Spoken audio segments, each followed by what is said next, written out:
नमस्कार, मैं हूं शिवम और आप मेरे साथ देख रहे हैं एसडी न्यूज नेटवर्क। आज सवाल सिर्फ एक घायल युवक का नहीं, बल्कि सवाल सिर्फ उस चिट्ठी का भी नहीं, सवाल सिर्फ उस जवाबदेही का है। सवाल है सत्ता से जवाब मांगने का। और यही सवाल राहुल गांधी जी ने अपनी चिट्ठी के जरिए सीधे देश के गृह मंत्री अमित शाह के सामने रख दिया है।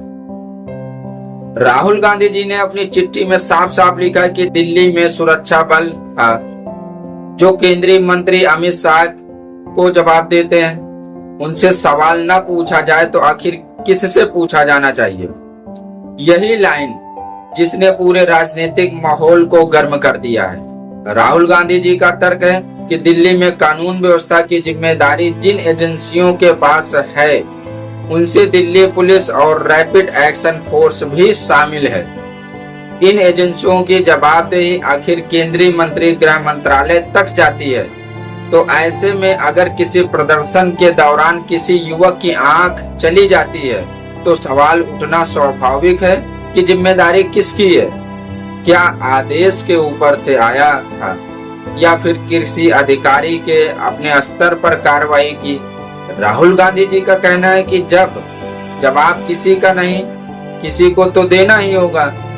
आइए उस युवक की बात करते हैं जिसका नाम पूरी बहस का केंद्र बन गया है। राहुल गांधी जी ने अपनी चिट्ठी में शहीद लोचब का जिक्र किया है। बताया गया है कि वह नजफगढ़ का रहने वाला 19 साल का युवक, परिवार का आरोप है कि 21 जुलाई को उसकी आंख में छर्रा निकालने के लिए एम्स में तत्काल ऑपरेशन करना पड़ा। परिवार का दावा है कि डॉक्टरों ने साफ कह दिया है कि उसकी आंख की रोशनी भी जा सकती है, वापस आने की कोई संभावना नहीं है। अगर ये दावा सही है तो ये केवल एक परिवार का दर्द नहीं बल्कि व्यवस्था पर गंभीर सवाल भी उठाता है। लेकिन तस्वीर का दूसरा पक्ष उतना भी महत्वपूर्ण है कि दिल्ली पुलिस का कहना है कि किसी के पास पायलट गन ही नहीं थी, यानी जिस हथियार से हमला होने का दावा किया जा रहा है वो हथियार उन लोगों के पास मौजूद थी ही नहीं। उधर पीआईबी फैक्ट चेक ने भी किया कि सोशल मीडिया पर चल रहे कई दावों में गलत बताया गया कि वहीं रैपिड एक्शन फोर्स ने जांच शुरू करने की भी बात कही। लेकिन अब तक तो न सीआरपीएफ ने माना है, न उनके किसी जवान ने गोली चलाई है और न ही रैपिड एक्शन फोर्स ने ऐसी कार्रवाई की पुष्टि की है। यानी दावा है कि लेकिन जिम्मेदारी लेने वाला कोई नहीं है। परिवार कह रहा है कि बेटे की आंख चली गई है, एजेंसियां कह रही कि हमने कुछ किया ही नहीं। तो फिर सवाल ये भी उठ रहा है कि आखिर जब किसी ने कुछ किया ही नहीं तो गोली किसने चलाई? तो फिर साहिल की आंख में छर्रा कहां से आया? अब यही सवाल है जिसका जवाब अभी तक किसी के पास नहीं है। लेकिन इस पूरे मामले में एक और सवाल लगातार पूछा जा रहा है कि अगर वह टाइमिंग का सवाल है, घटना 20 जुलाई के पहले की है, तो राहुल गांधी जी की ये चिट्ठी अगले दिन क्यों नहीं आई? ये चिट्ठी 26 जुलाई को ही क्यों लिखी गई? क्या ये एक सिर्फ संयोग था या फिर इसके पीछे के कोई रणनीति या राजनीतिक साजिश है? क्या कांग्रेस विरोध प्रदर्शन खत्म होने के बाद उसी मुद्दे को फिर राष्ट्रीय स्तर पर बहस बनाना चाहती है?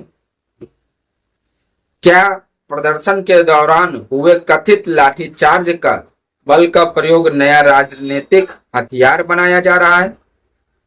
राजनीतिक गलियारों में यह भी चर्चा है कि नीट पेपर लीक का मुद्दा जब पहले जैसा प्रभावित नहीं हो रहा, ऐसे में क्या कांग्रेस अब इस पूरे विवाद का राजनीतिक केंद्र गृह मंत्री अमित शाह को बनाया जा रहा है? हालांकि इन सवालों के जवाब राजनीतिक नहीं है बल्कि जांच देगी, जांच एजेंसियां देंगी, जांच का विषय है।